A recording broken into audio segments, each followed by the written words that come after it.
Welcome to the Why Doesn't My Partner podcast. I'm Jules. I'm Vicky. And I'm Rebecca. We're your hosts. We're also couples therapists and messy humans bumbling through our own relationships every day. We met through our training and practice of relational life therapy. Between us, we have more than 40 years of experience holding hard relational questions with our clients. We're going to bring those questions here. And together, we're going to take a stab at answering those questions. This podcast is not a substitute for therapy. If something you hear in this episode stirs something deep within you about your relationship, reach out to a couples therapist in your area. We also love to hear your questions, so don't forget to go over to whydoesmypartner.com and leave us a question of your own. Here's today's question. Why does my partner get so emotional? Emotions are annoying. They don't serve a purpose anyway. This was me when I started therapy. Like my very first time in the therapist chair. In the therapist chair? No, like in the client chair. In the client chair. Like I was not a therapist yet. I had never been in therapy. I thought the whole thing was dumb. I was there basically out of desperation because I'd tried other things and couldn't figure out what to do to solve my problems. And I fought with my therapist for like 3 months about how stupid emotions were and stop getting me to name the damn feeling and like get away from me because emotions are stupid. And how did he convince you that you were wrong? He didn't. So what did? Science. All right, Wow, you got to take us though. there then. Yeah. I thought it was him. Oh, no. I mean, he was amazing and he never gave up on me and he didn't judge me. He was a brilliant guy. And he never convinced me that feelings were helpful. But the science totally won me over. So Antonio Damasio, for anybody who cares, wrote a beautiful book called Descartes' Error. I've heard of that. Back in 1994. Yeah. And I haven't read it. yeah, it's kind of neuroscience heavy. Okay. But he writes about neuroscience like a poet. So he says this thing, emotions. Is this your first book that you read on neuroscience? That's a really good question. Probably. I think so. All right. I think so. Okay. He said this beautiful thing, emotions are a cognition like any other cognition. They are the result of a most curious physiological arrangement that has made the brain the body's captive audience. I'm just chewing on those words. Me too. So he writes like a poet. So here's what he says. Let me break it down in English. He says, whether you like it or not, emotions are faster than thinking because I know. Sorry, guys. Watching Vicky's face. They are. Emotions, I'm right. whether you like it or not, emotions are faster than thinking. And emotions are not thinking, actually. Emotions are a thinking. Emotions are dealing with a very particular problem. I have to figure out what all of this chaotic world means really fast so I can figure out what to do and how to send my body's resources places. I have to figure out, what does it mean when you said that thing and raised your eyebrow, so that I know how to respond to it. But I don't have time to think about it because that's too slow.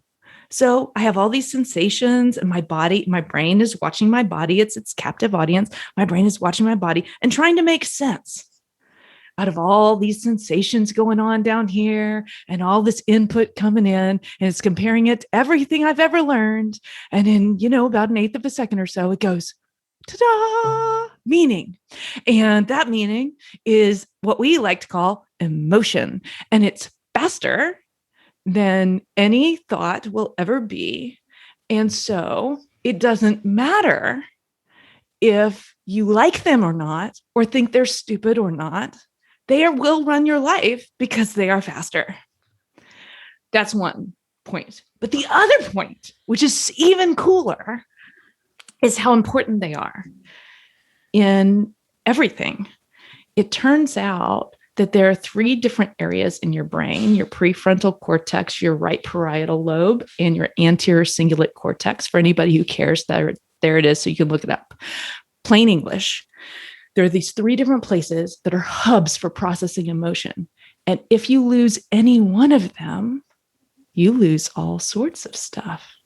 You lose your ability to feel alive. You lose your ability to care. You lose your ability to make decisions. There's this brilliance. Yeah, go ahead.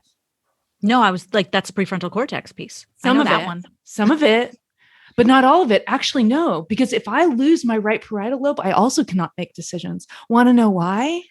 Yeah. Because that's where all the visceral sensation enters into my brain. So in my heart space and my gut brain, they all end up there. And if I lose that part of my brain, I can't make decisions anymore. Why? Because I don't know what things mean, because I lost my emotions, because emotion is meaning. I want to capture Vicky's face. And because it's all piecing together right now. Jules, you're describing, I'm all stuck and tangled, but first consciousness. that's right. The first consciousness is like the feeling. And then the second consciousness is the regulation of the feeling. And you don't get to not have feeling and be human and make decisions and be able to. There's this fabulous study, it was one of those case studies. This guy lost one of these areas of his brain, and he would sit like trying to figure out how to choose which pen to sign a contract with. Should I choose the black pen because it matches the ink on the contract, or should I choose the blue pen because I want it to stand out more? And he would sit there for like 45 minutes trying to pick out which pen to sign with. Why? Because he didn't have a way of processing meaning anymore, because he lost his brain, the part of his brain that had the ability to know what he was feeling. I'm sitting here thinking meaning making is like an essential part of humanity. It is. This is like how we process the world. Right. And it's also partly what differentiates us from a lot of other species. Right. Well, kind of. I would say actually, I don't think so, because we all these species all over have emotion. My dog is making meaning. Yeah. Okay. My dog is. Have you seen Layla's face? She's adorable, guys. By the way, she's a 75-pound ball. Yeah, totally. Of course, they're making meaning all the time. So they're processing the world and how they should respond to it. They are having emotion. They don't name it like we do, but that doesn't mean they're not having it. And so. So what I think is really important here is, one, you really want your feelings because you would not be functional without them. Like there was this case study in Damasio's book about a woman who lost her anterior cingulate cortex, which is like a hub of integration of emotional processing. And she was totally mobile. She could get up and stand and walk around if she wanted to. She chose not to. They had to move her and roll her so she wouldn't get bed sores. She did recover. They asked her, wasn't it painful? Why weren't you moving? And she's like, oh yeah, it was painful. I just didn't care. That gave me the chills. Right? So like, if you want to care about anything, logic is not the way. Logic is very helpful in organizing how we're processing all this emotion. I don't think of them as separate. I think of them as one larger integrated process of how we're talking about how our species happens to move through and interact with this world. So we have emotions which make up how we care about the meaning that we're making up. Logic helps us to organize that information. Right. And it helps you like drill down and notice, oh, what's important here? What should I learn more about? Right. So what we should learn more about is our feelings, because they help us to care. And they help us to like know how to make decisions or move through the world, or like where to even send the blood in your body to like, should I stand up right now? Right. But if we're talking about partnerships and relationships, so much of what we're talking about is about caring. Like, do I care about you? Do you care about me? Right. What do we care about together? Totally. And that's all emotion. That's all emotion. And just look at it from a logical standpoint. If you don't even care about caring, look at it from a logical standpoint. We would like to think, this is a Brené Brown quote, I love the way she says this. We would like to think we are thinking beings that sometimes feel. And that is not the reality. The reality is we are feeling beings that sometimes think. And I can't make your biology not be your biology.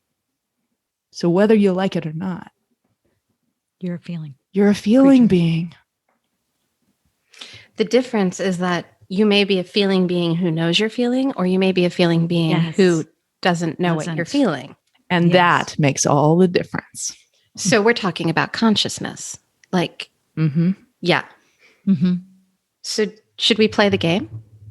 Oh, sure. Oh, tell me the game. What's the game? Name that feeling. Oh, we should totally play Name That Feeling. I love this game. Yeah. So here's the science behind this game is the left brain and the right brain actually coordinate shushing each other. They calm each other down. And so if I name a feeling on the left side, I use my language center, then it actually down regulates or calms the part of my brain that's doing the feeling, which is a little bit more on the right, but let's not get confused because actually feelings happen all over. That amazes me. Yeah. Just naming it. Yeah. Because it helps to organize it. Right. So naming feeling right now, I'm a little bit excited and relatively calm. Both are true. Okay. How can both of those be true? Well, it's totally possible are they? That's interesting. Aren't they? I don't think so. Not in my body. How can we ask somebody else if their feelings are true? I love this question. Oh. Fair. Except calm and excited are opposites. Are they? Aren't they? Not in my body. Oh, I'm so out of touch with my body that I can't speak to that part. Don't worry. Your subconscious brain is still watching your body. If you're excited, you're not calm. I don't know. I can be excited and calm at the same time. I mean, I'm not like excited. Like I can be excited about something that I'm learning and that I'm talking about and like really into something. And at the same time, like, this is like refreshing and it feels so good to take in this information. Thank you. Okay. I got there. Yeah. Yeah. And this brings us to, so skill number 1 today, name your feeling. If you want to be connected with somebody, ask them what they're feeling. If you want to be connected with you, ask yourself what you're feeling. Name that feeling. It's going to help calm it down. And we just had this wonderful moment of subjective reality. Subjective versus objective. So subjective being like, this is the personal, this is the lens I see the world through. Objective being like, well, that's fact-based. Right. So if we are like figuring out a bus schedule or wiring a house, please, please, please use objective reality. That's super important. But if you want to be highly relationally skilled, objective reality has no business in this space. Wiring a house. I can't pick a good example. I can't fight you on that one. Right. So like I could be with your feelings about wiring a house and like whatever you have is welcome there. But when it comes to actually doing the wiring.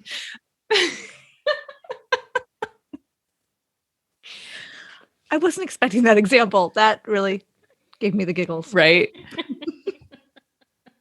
So subjective reality is like the most important thing. Yeah.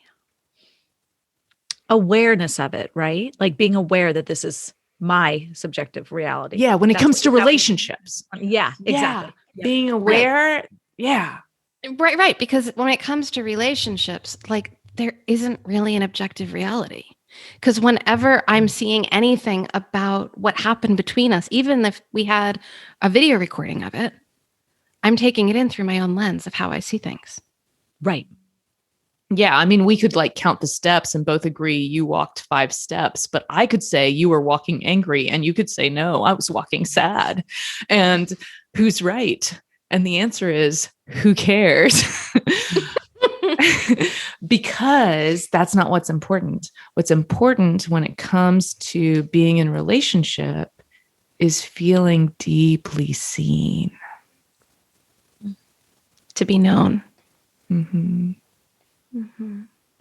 So I don't know, like Vicky, if you were thinking about it, if your partner like accurately named or even just was curious, like asked what you were feeling, how would it land for you? Oh, for me, it would land wonderfully and beautifully. Yeah. Why?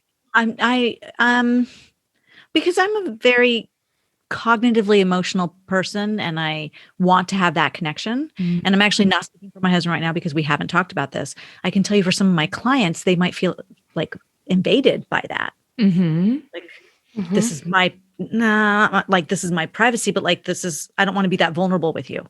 And that's why I'm not talking about my husband because I haven't asked him that. Yeah. But so for me, that's not about being too vulnerable or violated. That's a wonderful connection.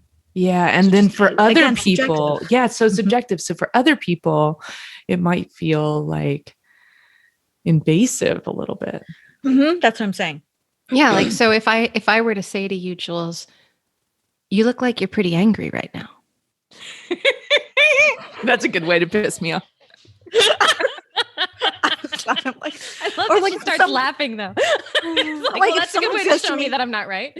You look tired. I'm like, yeah, that's the look I was going for. I mean, those are not right. Totally. Yeah. So I think as a skill, naming that feeling works great for us. So if I want to help me feel seen, I could name that feeling. Yeah. But for many of us, if we're asked what we're feeling, or we're even told, hey, I care about what you're feeling, if you want to share it. Good. Right. Oh, if we're saying it like that, if someone says to us like, hey, this is what I think you're feeling, that feels invasive. Mm-hmm. But if someone says to us with the openness, I'm really curious, I want to know what you're thinking. I want to know what you're not thinking. I want to know what you're feeling. Mm-hmm. Mm-hmm. Mm-hmm. And then because we live here in America, we tend to often, not everybody listening is in America. I'm realizing that as I say that out loud. But here in the States, most people answer, what are you feeling, with a thought. Yes. Oh my God. They don't answer with feeling words. Yes. And so I love the ones that are like, well, I'm feeling that you're thinking that I am. Totally. Which is not a feeling. Yeah. Right. So maybe what we're inviting people to do is to have one of these meta conversations we talk about with their partners around, hey, what feels good for you? Because like for Vicky, it would feel great if I was like, oh, that must have been scary. Are you okay? And she just goes, oh, that's so wonderful. But for me, if you said that, I'd be like, stop trying to read my mind. You don't know me. Right. And so for me, it's better if somebody says, I'm interested in it if you want to share. Yeah. Yeah. Well, and what has worked well in my marriage is that I've shifted it from like, I'm the therapist. I know emotions better than you do. And this is what you're feeling right now, is when I've said, better question is, why did it take me 13 years to stop saying it? So what I started to say is, I don't know how to interpret the look I'm seeing on your face. Mm-hmm. Yeah. Can you tell me what's going on? And oh my goodness, he responds. Yeah. It's like, and sometimes it's, nothing's going on. Okay. And I don't push it like something's going on. That's what I used to do.